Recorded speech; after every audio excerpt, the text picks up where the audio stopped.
पिरोया गया है हमारे संस्कारों में, हमारे आध्यात्म में और हमारे धर्म में भी।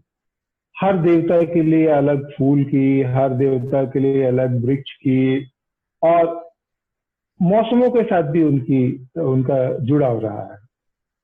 तो जो खास बात इस कहानी में आती है वो ये कि ये कहानी कोई मठाधीश की तरह हमें संबोधित नहीं करती। ये कहानी जैसे गांव घर में लोग बैठते हैं और अलाव के आसपास बैठते हैं और कहानियां चलती हैं, या दादी नानी कहानी चलाती है और बच्चे सुनते हैं और उनके सवाल होते हैं, उसी शैली में, ये प्रश्नोत्तर शैली में चलती है कहानी। तो ये जो जो फॉर्मेट है, और इस फॉर्मेट के जरिए जो लोग को समेटने की बात जो जिसमें आपने बात की कि राजाओं का इतिहास है, लोगों का इतिहास नहीं। तो आप इसके जो बीज सूत्र आपको कुछ साहित्यकारों में दिखते हैं क्या, या ये बात आगे कैसे बढ़ेगी? कुछ कहानियां हैं, कुछ आप उसके बारे में चर्चा कर सकते हैं। वियोगी जी आप बताएं। मैं अभी मणिपद्म जी की चर्चा कर रहा था। मणिपद्म जी ने कई उपन्यास लिखे, मगर उनकी समस्या रही। उनकी समस्या क्या रही ना, वो मिथिला को महिमा मंडित करने में हमेशा लगे रहे। तो भाई महिमा मंडित करने से तो नहीं चलेगा, आपको जन पक्षधर होना पड़ेगा, आपको जनता के साथ मिल जाना पड़ेगा। और जैसा कि आपने अभी भवनाथ जी की खूबी बताई ना कि वो कहीं भी उपदेशात्मक नहीं होते, वो एकदम जनता की भाषा में और जनता की बात करते हैं, उनके बीच जाकर बात करते हैं। और उनकी भाषाएं बदलती रहती हैं बीच बीच में। जब वो मतलब कोई पुरुष आता है, राजा बोलता है तो वो अलग तरह से बोलता है, रानी बोलती है तो फिर वो अलग तरह से बोलती है, मल्लाह अगर बोलता है तो उसकी अलग बुनावट होती है, उसके वाक्यों की भी अलग बुनावट होती है। तो शब्दों की भी अलग अलग बुनावट होती है। तो जैसे कि आप उस जगह पर देखेंगे कि वो जो राजकुमारी है, मतलब राजा की ये जो विदेशी राजा है, उसकी बेटी जो आके वो मखान खाने लगती है, शुरू कर देती है, तो बड़ी जोर उसको क्रोध आता है और उसमें वो उसको रोकता है। तो फिर बात बढ़ जाती है। तो राजा जब मजाक उड़ाता है कमला का, तो वो बोलता है कि सो मुंह संभाल लो। राजा से वो बोलता है कि मुंह तुम बात करो, तो नहीं तो क्या। अब देखिए साहब, अब एक कहा तो ये एक जो है मैंने धैर्यधारी और अंतिम हास्य का आदमी है और वो राजा है, तो वो सब करता है जे न से धाजतो। अब ये तो न सो हो जाना, ये जो शब्दावली है, माने इसके पीछे जो भाव छिपे हुए हैं। और वो जो एक कल ऐसा होता है कि जहां पर कि ना कोई राजा होता है, ना कोई रंग होता है, वो एक मनुष्यता होती है और उसका आत्मबल होता है। और वो जो मतलब आत्मा की जो ताकत है, उसी ताकत से नापा जाएगा कि मतलब कौन कहाँ है, बाकी तो सारे मनुष्य हैं। और वो पद और मनुष्यता की वहां पे कोई बात नहीं। तो बहुत देखेंगे आपकी बहुत छोटी छोटी बातें, और वो मतलब उक्ति प्रणाली चली जाती है। हाँ, तो मतलब जो एक मुहावरा और जो मुझे याद आता है, उन्होंने यूज किया, इस्तेमाल किया है, कि वो अपना गुस्सा इस ढंग से व्यक्त करता है कि अगर हम कमला की करते हैं तो राजा का दाल क्या गलता है, राजा के की दाल गलेगी। हाँ हाँ हाँ हाँ, बिल्कुल बिल्कुल बिल्कुल बिल्कुल। और या जो फुलिया बोलती है कि अगर आप खा लिए तो निखनात तो नहीं न रहा, हाँ, निखनात तो नहीं न। तो ये जो शब्दावली है एकदम पात्रानुकूल है। और जब आप जो चलती जुबान जब आप पकड़ते हैं, जैसे भारतेंदु जी का जो नाटक है अंधेर नगरी, वो बहुत बड़ा नहीं, छोटा ही नाटक है, लेकिन उसमें जो चलती जुबान जो पकड़ी गई है, तो वो लगता है एकदम गीत की तरह संवाद चल रहे हैं। और इस कहानी में भी जो संवाद चलते हैं वो बिल्कुल चलते हैं एकदम चलचित्र की तरह। आपको तो वो उसकी गति रहती है, वो लय में आपको समेट लेते हैं, आपको एहसास नहीं होने देते हैं कि आप कुछ श्रम कर रहे हैं। ये बड़ी खास बात है। आमतौर पे आज के समय में लोगों के पास वक्त नहीं है, फिर भी इतनी लंबी कहानी अगर कोई एक सांस में पड़ जाए तो ये तारीफ एक करनी उपलब्धि। पड़ेगी। मैं अपनी अपने हाँ, मैं अपनी बात भी कर रहा हूँ, क्योंकि आमतौर पे मुझे जो चीजें रुचती है वो चीजें रुचती है जिसमें नई टेक्नोलॉजी, नया विज्ञान हो, और मेरे जैसे आदमी को भी ये कहानी बांध पाती है कि एक सांस में पड़ जाता है। लेकिन कमाल की बात ये है कि ये देवकीनंदन खत्री भी, उन्होंने भी महान काम किया, लेकिन वो कहानी आपको अय्यारी में ले जाती है, ये कहानी आपको लोक जीवन में ले जाती है। ये खास बात मुझे लगा। और आप जो मणिपद्म जी की जो बात करें, वह वही उसी कथा को आगे कैसे बढ़ेगी इसमें और कैसे इस चीजें कहानी में सिमटेगी। इस कहानी में विनय जी मुझे बहुत संभावना दिख पड़ती है, और संभावना दिख पड़ती है लेखक की ताकत की वजह से। उनमें जो क्षमता है भवनाथ झा में, वो बहुत क्षमताशील कहानीकार हैं। ये हम्म, बिल्कुल स्पष्ट दिखाई पड़ती है ये बात इसमें। हम्म, हम्म, हमारे यहाँ मैथिली में जो मैं जातीय उपन्यास की बात कर रहा था अभी, तो हम्म, मैथिली में तो जो थोड़े बहुत एक हमारे यहाँ लिली रे हुई, तो हम्म, लिली रे ने महागाथाएं लिखी जो कई पीढ़ियों की कहानी एक साथ चलती है। मरीचिका उनका बहुत प्रसिद्ध उपन्यास है, और जिसको लेकर कि मतलब हमारी भाषा का भी गौरव बढ़ा उस उपन्यास से। वरना ऐसे उपन्यास लिखे नहीं गए। जबकि आप देखेंगे कि बंगला में इसकी पूरी परंपरा है। बंगला में लगभग हर दशक में 5-10 ऐसे उपन्यास लिखे गए जिसमें कि कई कई शताब्दियों की कहानी चलती है।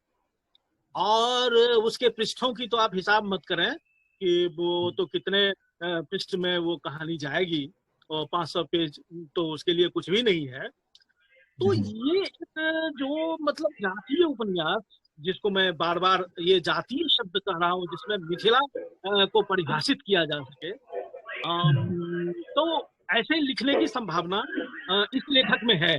क्योंकि इसके 2-3 कारण हैं। क्योंकि एक तो उनके पास ज्ञान बहुत है, और दोनों चीजों का ज्ञान है, शास्त्रों का भी और लोक का भी। आमतौर पर क्या है कि लोग या तो शास्त्रों के ज्ञाता हो जाते हैं, तो फिर बात बनती नहीं है। लोक के जो ज्ञाता होते हैं, तो लोक के साथ क्या है, एक बड़ी दिक्कत है कि वो हमेशा प्रगतिशील नहीं होती। हम्म, आ, कई बार लोक की कई चीजें आपको ऐसी दिखाई पड़ेंगी जो प्रतिगामी होंगी, जो हम्म, अभी की सभ्यता के लिए, आज के समय के लिए, इस 21वीं शताब्दी के लिए कहीं से वाजिब नहीं। किसी हम्म, भी जागरूक आदमी को लगेगा कि साहब ये बहुत गलत हो रहा है। तो प्रतिगामी भी आप हो सकते हैं लोक के साथ होके। तो इनके साथ एक अच्छी बात यह है कि इनमें एक चयन विवेक है। ये चुन सकते हैं कि कौन सी चीजें प्रगतिकामी है और कौन सी चीज प्रगतिगामी है। तो और दूसरी जो ताकत है, ट्रीटमेंट से भी ये चीजों को काफी मोड़ देते हैं। जैसे उसी उसी की वजह प्रेम। से ये हो पाता है। उसी के हाँ, वजह से हाँ, हो पाता है, जब लेखक में चयन विवेक होता है तो वो उन चीजों को चुनता है, बाकी चीजों को हम्म, छांटता है। दरअसल इन्होंने छांटा क्या क्या है ये तो हमें दिखाई नहीं पड़ता, आपको भी दिखाई नहीं हम्म, पड़ेगा, किसी को नहीं। हम्म, जिसको हम्म, उन्होंने छांट, तो असल इनकी कला है उस बात में कि जिनको इन्होंने छांट दिया, बहुत सारी फालतू हम्म, चीजें इस बीच में हो सकती थी। और हम्म, ये जो मतलब सचेतता है इस लेखक में, इसकी वजह से मैं उम्मीद कर रहा हूँ कि ये काम कर सकते हैं, जो कई शताब्दियों तक वो कहानी चलेगी, और पीढ़ियां दर पीढ़ियां उस कहानी में आएंगी। और पीढ़ियों के साथ फिर समय कैसे बदलता गया, बाजार कैसे बदलते गए, रिश्ते कैसे बदलते गए। और ये कोई एक परिवार की कहानी नहीं होगी, कई कई पीढ़ियों की कहानी होगी, और समूची मिथिला की कहानी होगी। तो मिथिला की जो नहीं प्राण जो धार कमला है, और कमला की कहानी है। तो कमला की कहानी भी, अब जैसे आप देखें कि जो कमला की कहानी जो मणिपद्म जी ने लिखी है, तो वो एक कमला के मिथक की कहानी है। अब ये उसकी सीमा हो हम्म, जाती है। अब हम्म, अर्थव्यवस्था की कहानी नहीं है, वो जैसे कि आप इसका विमर्श का पक्ष आप देखेंगे कि जो इसमें मतलब स्त्री विमर्श के जो पहलू इसमें आए हैं कि साहब माने भ्रांत घड़ों की स्त्रियां और ये मतलब जन सरोकारी घड़ों की या जनता के घड़ों की जो स्त्रियां हैं, दोनों के चिंतन में, दोनों के प्रणाली में, उनके कथन भंगिमा में, उनके तर्कों में कहाँ पे फर्क होता है, ये भी इसमें दिखाई। तो अब जैसे आप देखेंगे कि वो जो हवेली जाती है, ड्योढ़ी जाती है, तो ड्योढ़ी जाने से लोग निंदा करते हैं उसकी कि मतलब ये गलत काम कर रही है, वो मतलब वो जूठा खाती है और वहां से वो बासी लाती है, वहां जाके मतलब एक जो मतलब आम धारणा जो ये पाई जाती है कि लांछना, हाँ, तो वो लांछना, एक लांछना की नजर से उसको देखा जाता है, लेकिन वो रोक नहीं पाता है। तो आप वहां पे देखेंगे कि वो कौन सी जगह है कि जहां पे कि पूरा का पूरा मर्दवादी अहंकार धरा का धरा रह जाता है और स्त्री वो सारा कर जाती है। दरअसल ये दायित्व का प्रश्न है। जब स्त्री दायित्व समझती है तो वो तो पूरे अपने मतलब अपनी सृष्टि की संचालिका होती है। तो वहां आजादी का हरण कौन कर सकता है? और वहां पे अपने आप तक सीमित रहकर मतलब जैसे कि मतलब चलन में हम लोग देखते हैं फेमिनिज्म को कि वो स्वसंवेदी, अपने प्रति माने वाजिब से अधिक संवेदनशील अपने प्रति, तो ये जगह नहीं वहां रह जाती, इसकी गुंजाइश आप वहां पे नहीं देखेंगे, क्योंकि उसको लगता है कि दुनिया तो उसकी बनाएगी, ये पति उसका है, ये बच्चे हैं, ये घर उसका है, उसका है, ये नदी किनारा उसका है, ये कमला उसकी है, तो भी वो अपने आप को अलग वो कैसे कर ले? तो ये विवेक है। ये मतलब कितनी महीन बात है। तो ये पुराने लेखकों से उम्मीद हम नहीं कर सकते थे। अब ये मणिपद्म जी की सीमा हो जाती है, उस जगह पे जाके वो मतलब रुक जाते हैं, क्योंकि वो युग। अब आज के युग जो हमारी चिंताएं हैं, जो हमारी समस्याएं हैं, जो हमारे मतलब चिंतन सरोकार हैं, तो वो पुराने लेखकों के नहीं हो सकते। अब जैसे मतलब मैं अक्सर ये कहा करता हूं कि जो हमारे प्राचीन आचार्य हैं या हमारे प्राचीन लेखक हैं, तो जब नया कोई लेखक लिखता है तो उनका वो नया एडिशन लाता है। वो हमेशा नया लेखक पुराने लेखक का नया संस्करण होता है। और नए लेखक की पूरी सफलता इसी बात में है कि उसको पुराने लेखक की पूरी सफलता इसी बात में है कि नया लेखक जो अभी उभरा है या आने वाली जो पीढ़ी है वो उसका नया संस्कार ला के समाज में दे, क्योंकि समाज में कल को रह पाएगा वो अभी जो मतलब साहित्य की धारा चल रही है या जो मतलब समाज है और जो चिंतन के सरोकार हैं, तो उसमें वो कहाँ तक प्रासंगिक रह पाता है। तो इस नजरिए से मैं कहता हूं कि इसमें बहुत संभावना है और उनमें क्षमता भी है, और इसलिए ये काम उनको जरूर करना चाहिए और हम लोग ये तय करें। और तय करके आज की चर्चा में मेरा ख्याल है कि भवनाथ जी पर एक हम लोग नैतिक जिम्मेदारी डालें कि इस काम को वो पूरा करें और उनको करना चाहिए। नहीं, आपने सही बात।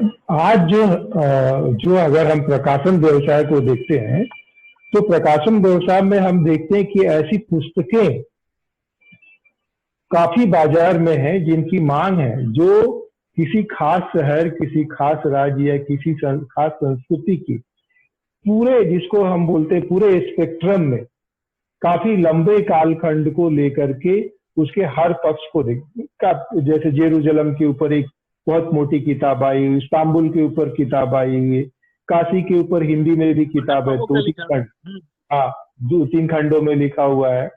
तो ऐसे ही जो हमारे प्रमुख शहर हैं उसका हर कोण से विश्लेषण, जो एक भाषा शास्त्रीय कोण है जिसमें नाम है, जो नाम की जो गिरहें हम खोलेंगे, बहुत सारे नाम, गांव के नाम हमारे सामने आते हैं जिनको हमको और छोर नहीं पता चलता है कि आखिर ये नाम है तो क्यों नाम, ये नाम है तो क्या नाम है। हाँ, तो उस जो नाम में जो एक अर्थ की गांठ है, उस गांठ को खोल करके उसमें कितनी स्मृतियां रखी हुई है उसको हम कैसे निकालेंगे।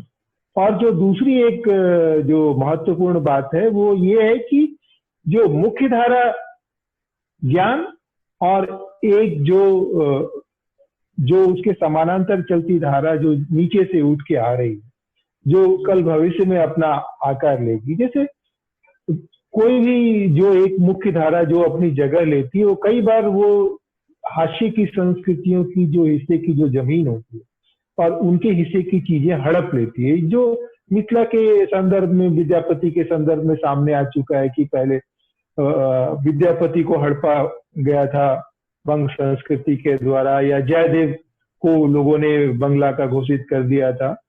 और जैसे आपने एक नई बात खोज के लाई कि भाई कबीर मिथिला के थे, यहाँ पे कबीर मठों की परंपरा है।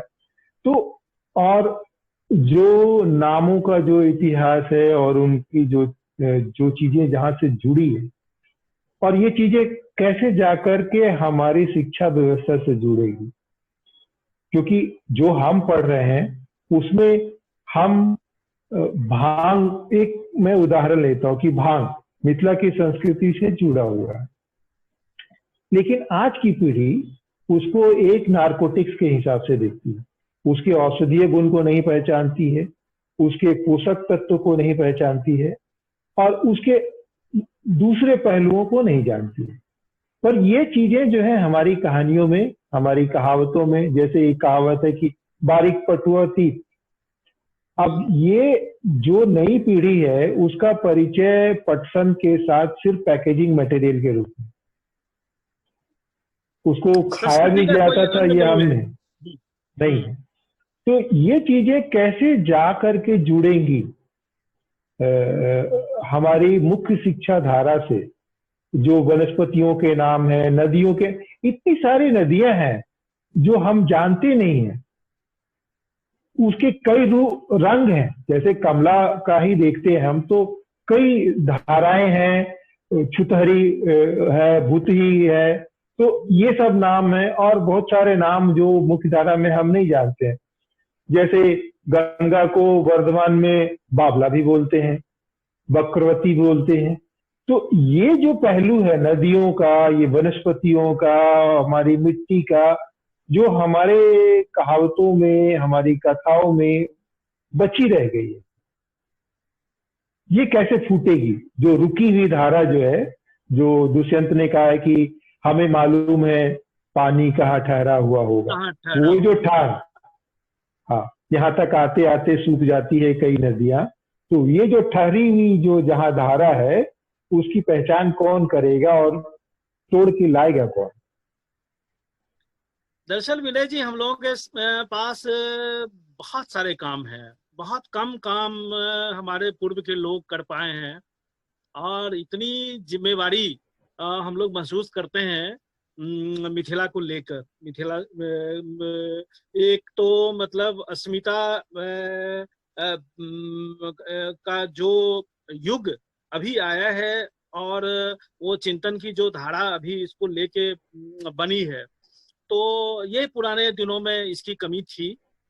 तो मैं महसूस करता हूं कि सब कुछ तो एक ही बार नहीं किया जा सकता और एक ही पीढ़ी नहीं कर सकती, और ये सोचना भी नहीं चाहिए। हम में से हर एक आदमी को ये देखना चाहिए कि वो कौन सा काम सबसे अच्छा कर सकता है, और वो काम वो मतलब तुरंत से शुरू कर दे। ये मतलब उसके लिए समझें आप कि वो समय बीतता जा रहा। हाँ, जैसे सविता जी मधुबनी लिटरेचर फेस्टिवल के जरिए लोगों को जबरदस्ती जोड़ सकती है और काम करवा सकती है।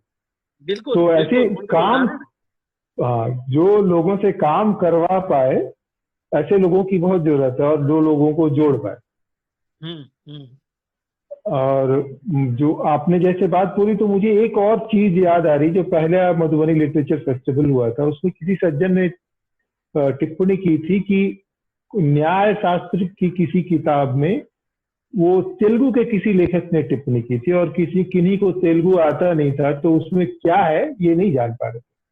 अब हाल ही में मेरा वास्ता पुराने नामों से पड़ा, तो ये मुझे पता चला कि गोदावरी का एक नाम गौतमी भी है।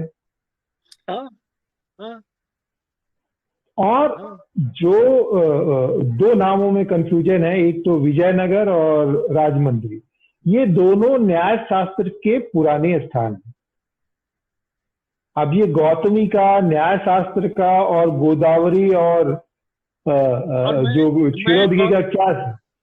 जी जी, हाँ। मैं गौतमी के बारे में आपको बताऊं कि अहल्या की कहानी तो मिथिला को लेके मिलती है, और राम का वो प्रसिद्ध प्रसंग है कि कैसे राम ने अहल्या का उद्धार किया। तो उसके दो वर्जन है उस कहानी के। एक तो रामायण में वो कहानी आई है, और दूसरी कहानी पुराण में आई है।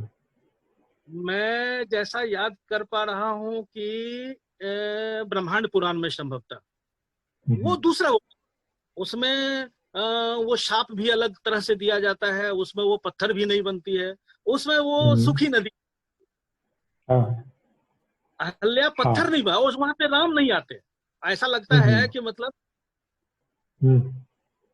ऐसा लगता है कि वो पुरानी स्मृतियां जो मतलब थी रामायण के युग की, ये पहले की जो आदिम स्मृतियां थी, वो ब्रह्मांड पुराण की में आई है कि वो सूखी नदी बन जाए, और इंद्र को भी वहां पे दूसरा श्राप दिया जाता है। वो सहस्राक्ष होने का, योनि होने का जो श्राप है वो, और उस श्राप मुक्ति का उपाय बताया जाता है कि एक जमाना होगा जब यहाँ गौतमी नदी आएगी बहते बहते, और गौतमी में जब इंद्र स्नान कर लेगा तो वो शाप मुक्त होगा, और उसी गौतमी नदी जब उसको आके छुएगी तो अहल्या जी उठेगी। तो अब ये देखिए मतलब कितने पुराने समय से, कितने पुराने दिनों की स्मृतियां, आदिम स्मृतियां तो मिथिला के हिस्से में हैं, कि जिसमें वो नदियां उसके उद्धार का साधन होती। तो इस तरह से हम देखें तो हमारे चतुर्दिक माने ऐसी हमारी सभ्यता रही है, और ये संस्कृति मुखी एक जीवन रहा है, और उसको हम गाते भी रहे हैं। वो पद पद में गीतों में वो व्यक्त होता रहा है, उसकी तमाम अभिव्यक्तियां हैं। और एक इस कहानी की खूबी में से एक खूबी मैं आपको ये भी बताऊं कि कई जगह जो भवनाथ जी के जो वाक्य है ना, वो गीतों के वाक्य हैं, वो हमारे मतलब जातीय गीत हैं मैथिली, वो हमारा समाज गीत गाता है, और उस गीत को सीधे सीधे शब्दावली को उठाकर बस केवल उसका छंद उन्होंने तोड़ दिया है। ये आप ये नहीं कह सकते कि वहां से उन्होंने नकल कर लिया, नकल दरअसल वो नहीं है, वो है कि उसको जीत कर देते हैं। मतलब कि संगीतकार कोई एक राग बजाता है और वही राग कोई दूसरा संगीतकार भी बजाता है, तो वो दरअसल उसकी नकल नहीं कर रहा होता है, वो मतलब उत्पत्ति कर रहा होता है, वो चीज उत्पन्न कर देते हैं जो कि एक करता है। तो ये बात मैं कह रहा था। तो इस तरह से हम लोग को मतलब सांस्कृतिक सजगता की बहुत ही जरूरत है, और पता नहीं हमारे अपने बच्चों को विद्यालय में इन चीजों की शिक्षा कहाँ तक दे पाएंगे, यह सब कुछ हमारे बूते का नहीं है। बहुत सारे लोगों का इसमें रोल होता है, सरकार की मदद की जरूरत होती है, समाज को आना पड़ता है, संस्थाओं को आगे बढ़ना पड़ता है, सब अपना अपना करें, जो जो कर सकते हैं वो करें, मगर इन चीजों से हमको अपनी जिम्मेवारी नहीं छोड़ देनी चाहिए, ये मैं कह रहा था। वियोगी जी आपने बहुत अच्छी बात कही। तो मुझे सरस्वती नदी के संदर्भ में याद आता है, जो आधुनिक बहुत सारे लेखक हैं, जैसे क्रिश्चियन डैनियल ने लॉस्ट रिवर किताब लिखी। अब उस किताब में जो सबसे अच्छी बात मुझे ये लगी कि उसमें सारे स्रोतों, ज्ञान के सारे स्रोतों का इस्तेमाल किया गया, इतिहास का इस्तेमाल किया गया, भाषा शास्त्र का इस्तेमाल किया है, जियोलॉजी का इस्तेमाल किया है, हाइड्रोलॉजी का इस्तेमाल किया है, और मिथकों का भी इस्तेमाल किया है। तो ये जो हमारी नदियों की जो कई कथाएं हैं, और ये कथाएं जो पुराणों में, महाकाव्यों में जो बिखरी पड़ी, उनको हम एक दूसरे के बरक्स रखकर कैसे उससे अर्थ निकाल सकते हैं, ये एक सामूहिक प्रयास करना पड़ेगा। जैसे आप अगर ओल्ड टेस्टामेंट की कहानियां पढ़ेंगे तो कई बार आपको लगेगा कि अरे ये तो जो कृष्ण की कहानी है वो उसी से समानांतर, जैसे चल उसमें भी ना नदी रास्ता दे रही है, इसमें भी समुद्र रास्ता दे रहा है, फिर बंद हो जा रहा है। तो जो चीजों के नाम के अर्थ हैं, जो कहानियां जो चल रही, जो जैसे आपने ये जो नई कथा बताई, मेरे लिए बिल्कुल ही नई है। और हम देखते हैं कि बहुत सारे नदियां जो मर गई हैं, जो उनकी पुरानी धारा है, वो कहानियों में जिंदा है, नाम आज भी जिंदा है। हम्म हम्म तो देखिए, कई चीजें तो आपको ऐसी मिलेंगी कि क्या होता है ना कि धर्म तो अपने आप को संशोधित करता चलता है। जैसे जैसे चैलेंजेस उसके सामने बदलते हैं तो शास्त्रों में वो संशोधित हो जाता है। जैसे मैं आपको बताऊं कि सप्तशती में ये कहानी आती है कि दुर्गा से वो असुर जो है वो विवाह करना चाहता था और केवल इसी मारा गया। मतलब विवाह दुर्गा ने नहीं, लेकिन हमारी आदिम हमारे लोकगीत बताते हैं कि नहीं, दुर्गा ने विवाह किया था और विवाह करके उसकी तो ये गीत गाती हैं। तो क्या होता है ना विनय जी कि कई चीजें जो हैं आप शास्त्रों में तो ठीक कर लेते हैं, लेकिन आदिम स्मृतियों में वो बात हूबहू वैसी की वैसी रह जाती है। और वो हमारे लोकगीतों में प्रकट होती है, लोक गाथाओं में प्रकट होती है। बस देखने वाली आंख होनी चाहिए कि आप उसको देख पाएं और उसको आप मतलब ये क्या कहें, स्फुट कर सकें, उसको आप खोल के उभार सकें, लोगों के सामने उसकी व्याख्या कर सकें। सबसे जरूरी बात जो मुझे ये लगती कि जो कहानियों में जब हमें कभी कोई विरोधी धारा मिलती है, तो बगैर हम उससे कोई आतंकित हुए और बिना उससे दूर भागने के, हम उसके पास जाकर के उसको कैसे संयोजित कर सकते हैं, इसके क्योंकि जो सहनशीलता और समायोजन हमारी संस्कृति का जो एक प्रमुख संबल रहा है, उस शक्ति को हमको थोड़ा विस्तार देने की जरूरत है, और यही हमें मुक्त करेगी। बिल्कुल बिल्कुल बिल्कुल बिल्कुल, यही यही ये हमारी ऐतिहासिक जिम्मेवारी भी है। हाँ, और ये हमारी पहचान है, यही दरअसल हम हैं, यही दरअसल हम हैं। तो इस तरह से मुझे लगता है कि आज की चर्चा हम लोगों ने बड़ी अच्छी की और आपने विभिन्न आयामों में रखकर घुड़ियाव कमला को देखा और मुझे भी बहुत मजा आया आपके साथ बात करते हुए। मैं धन्यवाद महसूस करता हूँ आपके साथ बात करते हुए विनय जी। नहीं, बहुत मेरे लिए तो ये कहानी और जो संवाद है, ये अपने को पहचानने का एक माध्यम है। और मेरे जैसे बहुत सारी जो नए पीढ़ी के लोग हैं, उनके लिए ये कहानी और ये जो प्रक्रिया है, ये जो उनकी पहचान है, वो और उस पहचान को दोबारा हासिल करने की प्रक्रिया है। जो हमारे सामने एक जो बड़ा संकट जो आ रहा है, जो हम अपनी चीजें जो भूल रहे हैं, जो खेती की, औषधि की, पौधों की, कहानियों की, मिथकों की, जिनको हम अनुपयोगी मान रहे हैं, वो उपयोगी कैसे होंगे, इसकी लड़ाई है। और इसीलिए जो भवनाथ जी ने जो उसको एक रोचक और जो पकड़ने वाली चीज बनाई है, तो ये बहुत ही सराहनीय है। और आपने उसके और अर्थ की इसकी और जो परतें खोली है, ये काफी मददगार रहेगी। धन्यवाद वियोगी जी, और भवनाथ जी का खास तौर पे, और सविता जी का, जिन्होंने बहुत धैर्य के साथ किसी को भागने नहीं दिया। तो मैं बहुत आसानी से पकड़ में नहीं आता, भाग जाता हूँ, लेकिन उन्होंने मुझे भागने नहीं दिया।